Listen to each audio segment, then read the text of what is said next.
평등하게 무언가를 하는 관계, 그리고 뭔가를 같이 만드는 거에 즐거움이라는 게 저는 커먼즈의 제일 핵심? 커먼즈를 관계나 활동으로 얘기를 할 때 거기서 만들어지는 건 사실 자원이라기보다 다른 방식으로 세계를 보기 시작하는 우리 스스로가 아닐까라고 네. 생각을 하거든요. 네.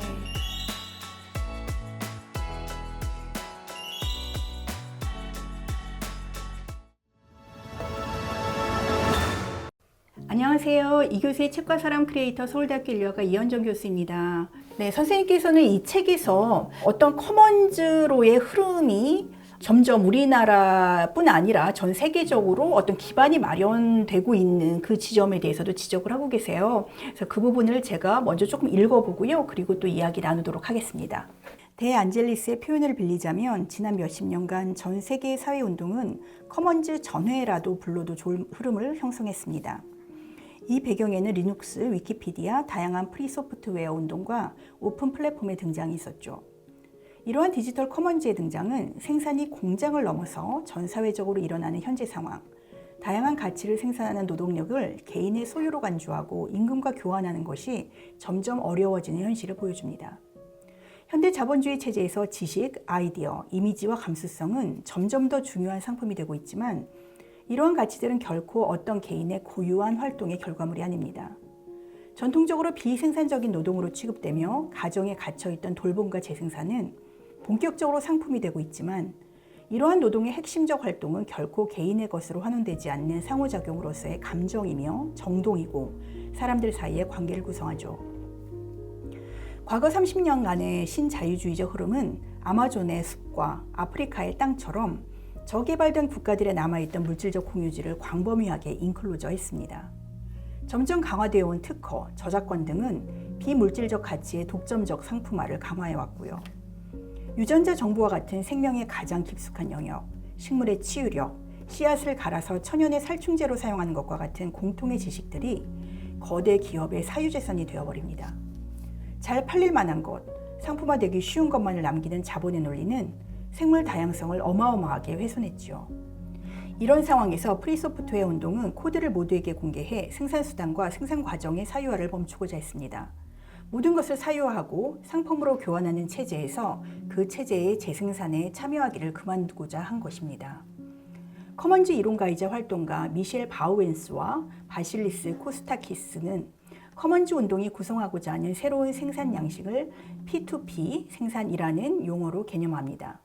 P2P는 생산자들이 자유로운 협력을 통해 사용 가치를 생산하고 이러한 가치를 새로운 공동 재산 체제를 통해 집단적으로 향유하는 것입니다. 한데 모으기와 공통화하기를 특징으로 하는 P2P를 가능케 하는 인프라는 이미 노동과 일상, 사회의 일반적인 조건이 되어가고 있습니다. 제가 지금 읽은 부분에서 선생님께서 말씀하시듯이 오픈 플랫폼이 대표적인 예일 수가 있고 어떤 면에서는 이런 커먼즈적인 그런 전환이 어떤 대세라고 할 수 있는데요. 그럼에도 불구하고 결국 거기서 만들어진 사용 가치를 어떤 대기업이 사유재산화하고 독점적으로 상품화하는 그러한 경향이 만들어지고 있습니다. 그러니까 어떤 면에서 보면은 인프라는 커먼즈에 더 가까운 방향으로 움직이고 있으면서도 결국 그것을 어떤 식으로 재산화하고 또 상품화하느냐 이 문제가 남아있다고 할 수 있는데요. 일단 P2P 생산에 대해서 조금 설명을 해주시면 좋겠고요. 그리고 이런 것들을 좀 우리가 대안적으로 해볼 수 있는 거는 어떤 예들이 있을까요? 그 P2P 생산은 이제 원어로는 피어 투 피어잖아요. 네. 그러니까 동료들 사이에서 연결이 일어난다는 얘긴데, 그러니까 아주 손쉬운 예로는 위키 같은 게 그런 사례겠죠. 네, 예, 그렇겠군요. 그러니까 네네네. 각자가 자기가 네네. 만든 하는 것들을 것들을, 올리고 그거를 이제 각자 공유하는. 공유하고. 그러니까 그거는 누군가 중앙에서 통제하지 않고 네네. 네트워킹이 되는 방식이잖아요. 그리고 음악 같은 거를 각자가 만들어서 올리고 쉐어하거나 이런 것들이, 그러니까 지금 선생님이 정확하게 말씀하신 것처럼 그게 가능한 인프라는 이미 굉장히 넓게 공유가 돼 있다는 거죠. 네네. 예. 근데 저희가 생각을 해보면 그 처음으로 막 인터넷이 이제 등장하고 이럴 때만 해도 여기서 뭔가 새로운 것들이 일어나지 않을까라고 생각을 했었는데 유튜브 같은 거 보면은 사람들이 엄청나게 자기들이 만들어서 맞아요. 올리는데 그거 처음에는 그냥 각자 올리고 각자 보고 했다가 갑자기 광고들 붙기 그쵸. 시작하는 방식으로 사유화가 벌어지는 거잖아요. 그러니까 우리가 일종의 지대를 내기 시작하는 네, 방식으로 네. 광고가 붙는다든지 이용료가 붙는다든지 네. 근데 그런 인터넷 플랫폼이 그런 방식이 아닌 방식으로도 될 수 있는 음. 거고 그렇게 이제 서로가 만든 걸 올리고 또 나누고 하는 것들 이 네트워크와 중앙의 관리가 없는 이 두 가지가 사실은 피어투피어 생산의 핵심적인 내용일 것 같아요. 근데 네. 말하자면 빙고도 그런 어떤 피어투피어의 방식으로 자원을 모으고 나누는 어떤 하나의 실험을 구축하고자 한 사례라고 생각을 합니다. 그러니까 뭐 누군가가 어떻게 하라는 규칙이 딱히 있는 것이 아니라 내가 갖고 있는 어떤 여유 자원을 이왕이면은 빙고에 넣는다. 그게 풀링이고 뭐 필요할 땐 또 빼가거든요. 네, 이제 네. 저는 빙고 조합원인데 사실 은행처럼 쓰고 있어요. 은행처럼 네. 쓰고 있는데 제가 필요할 때는 가져갈 수 있고 또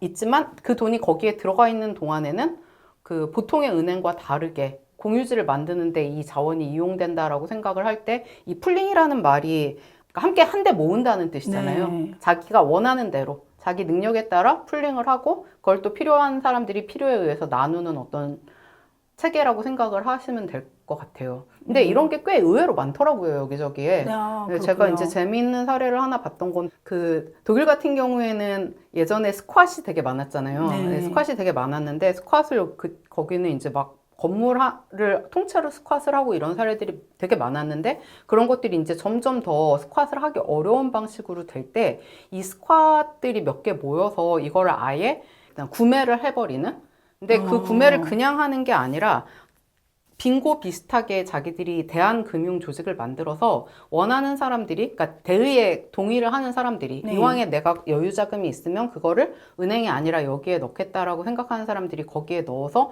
풀링을 하는 거죠. 네. 이 풀링한 자금들은 스쿼트를 사는 데 쓰여요. 근데 어. 스쿼트한 건물을 살 때 그걸 사는 조건은 뭐냐면 그 스쿼트한 사람들이 일종의 공동체를 만들어서 다들 거기에서 집세를 내고 사는데 이 집세는 보통 평균 집세보다 훨씬 낮게 측정이 되고 그리고 오르지 않는 거죠. 그러니까 이 대한금융기관에서 돈을 빌려서 건물을 사면 거기에 사는 사람들이 공동체로서 집세를 내는 것으로 빌린 돈을 갚는 네. 체제라고 생각하면 되는데 더 중요한 거는 그렇게 산 건물은 이 공동체와 대한금융기관이 함께 소유를 하고 있기 때문에 신탁으로 같이 소유를 하고 있기 때문에 둘 중에 하나가 반대를 하면 팔 수가 없는 거예요. 그러니까 네. 사실 실질적으로는 영원히 부동산 시장으로 되돌아가지 않는 그러니까 공유지가 그런 식으로 만들어지는 게 제가 이 사례를 본 게 뭐 벌써 한참 전인데 이제 독일 넘어서도 비슷하게 있는데 독일에만 뭐 그때 그렇게 그 부동산 시장에서 빠져나온 건물이 200개 가까이 그런가요? 그러니까 규모가 훨씬 큰 거죠. 그렇군요. 근데 그 메커니즘은 빙고랑 굉장히 비슷한 네. 예. 그러니까 기본적으로 함께 어떤 면에서는 즐기고 생산하고 또 나누는 예, 예. 그런 것을 하면서 약간 그러니까 어떤 면에서는 약간 협동조합 같은 그런 약간 조합원 개념이 거기 들어가 있는 거죠. 그건 이제 그 케이스마다 되게 다를 텐데요. 다르구나. 저는 근데 네. 그 협동조합도 기본적으로는 되게 중요한 그러니까 커먼즈의 사례라고 네. 생각을 합니다. 그러니까 결국은 협동조합이라는 게 그게 이제 뭐 회사일 수도 있고 뭐일 수도 있지만 그러니까 자신들이 어떤 자율적으로 함께 의논해서 결정을 하고 함께 관리를 한다는 거잖아요. 네네. 예. 벌써 이제 마지막 질문으로 들어갈 것 같은데요. 선생님, 저는 사실 이 책을 쭉 보면서 어떤 생각을 했냐면, 그 선생님께서 커먼즈라는 단어도 많이 쓰시지만, 커머닝이라는 그 용어를 그러니까 동사적으로 많이 쓰시는 것을 발견을 했어요. 그리고 그러니까 커먼즈라는 그 용어는 아무래도 우리가 어떤 뭔가 이렇게 만들어져 있는 물건 이런 것을 좀 뜻하기 쉬운데 커머닝이라고 하면서 그것이 오히려 어떤 인간의 활동이라든지 나아가 어떤 문화적인 변화를 뜻한다는 생각이 들었고 그것은 우리에게 특히 오늘날 이런 자본주의 사회에 살고 있는 사람에게 어떤 면에서는 좀 커다란 변혁적인 어떤 혁명적인 그러한 변화 이런 것들을 뜻하는 것이 아닐까 하는 생각도 했거든요. 그래서 지금까지 말씀해 주신 그런 예에서 어떤 실험적인 일을 하시는 분들이 참 존경스럽고 너무나 좋으면서도 이것이 조금 더 많은 사회에 확장됐으면 좋겠는데 그러지 못하는 우리 사회의 어떤 이렇게 몸에 박혀 있는 그런 것들이 좀 있는 것 같아요. 그러니까 이런 것들이 좀 확장될 수 있도록 우리가 좀 해결해야 될 그런 어려움이랄까? 이런 거는 어떤 것이 있을까요? 제일 중요한 건 제가 이제 커먼즈를 자원이 아니라 관계이고 활동이라고 이야기하는 제일 중요한 이유는 사실 커머닝이라는 관계나 활동 속에서 만들어지는 게 우리들이라고 생각하기 때문이에요. 네. 그러니까 그러니까 같이 하는 것의 즐거움을 맛본 사람들이 그걸 계속 할 수 있는 거잖아요. 그죠. 그래서 이제 한국도 그렇고 일본에서 제가 본 사례도 그랬지만 사실 그런 실험들을 시작하는 사람들은 그냥 느닷없이 시작한다기보다 그 전에 그런 관계들을 경험했던 사람들인 것 같아요. 그러니까 저희 때 대학 안에 자율 공간이 훨씬 많이 있기도 했었고 그리고 저는 80년대에 도시빈민 운동에서 돌봄 운동이라든지 이런 게 되게 많이 일어났었던 사례들을 좀 봤는데 이미 그때 그런 실험들, 커머닝의 실험들이 일어나고 있었는데 혹시 그 10개의 우물이라는 다큐멘터리 아니요, 영화 저도 아세요? 못 봤습니다. 예. 그러니까 네. 되게 저는 재밌게 봤어요. 근데 그 10개의 우물을 보면 80년대에 판자촌에 부모들이 다들 일을 하러 가는 사이에 아이들을 돌보는 운동을 했었던 대학생들이었던 지금은 이제 나이가 많이 드신 여성분들이 이제 나와요. 근데 그때 그 시기를 너무너무 행복하고 즐거웠던 시기로 기억을 하시는 거예요. 그러니까 너무 재밌었다. 뭐가 이렇게 즐거웠는지 모르겠어. 그리고 그렇게 가난해서 뭐 누구 생일이라고 닭 한 마리 잡으면 동네 사람들이 다 부르는데 그 닭 한 마리로 누구 코에 붙이지도 못하는데도 굳이 다 불러서 그러고 있었던 게 왜 그렇게 재밌었을까? 이런 말씀들을 하시는 거죠. 근데 제가 또 이제 책에서 난곡의 사례를 얘기를 했지만 난곡의 사례가 저한테 되게 인상적이었던 이유는 70년대 도시빈민 여성들이 만든 운동이었는데 제가 직접 인터뷰를 하기도 했고 구술사 그분들이 이제 꼭 그분들이 아니더라도 70년대 여성들의 인터뷰를 읽어보면 너무너무 가난하고 너무너무 고단한 삶이었는데 그 난곡 그 협동조합에 연루됐던 그때 얘기만 나오면 갑자기 이야기의 톤이 너무 바뀌면서 너무 즐겁고 너무 행복했다. 그게 너무 재밌었다. 재미라는 단어가 그렇게 많이 나와요. 야, 뭐가 그렇게 행복하고 재밌었을까 생각해보면 그 같이 하고 자기가 무언가를 하는 어떤 그런 관계 안에 그러니까 평등하게 무언가를 하는 관계 그리고 뭔가를 같이 만드는 거에 즐거움이라는 게 저는 커먼즈의 제일 핵심 그리고 그 관계 안에서 내가 바뀌는 경험을 해본 사람들은 다시 그런 어떤 관계를 만드는구나. 그게 이제 그 커먼즈를 관계나 활동으로 얘기를 할 때 거기서 만들어지는 건 사실 자원이라기보다 다른 방식으로 세계를 보기 시작하는 우리 스스로가 아닐까라고 생각을 하거든요.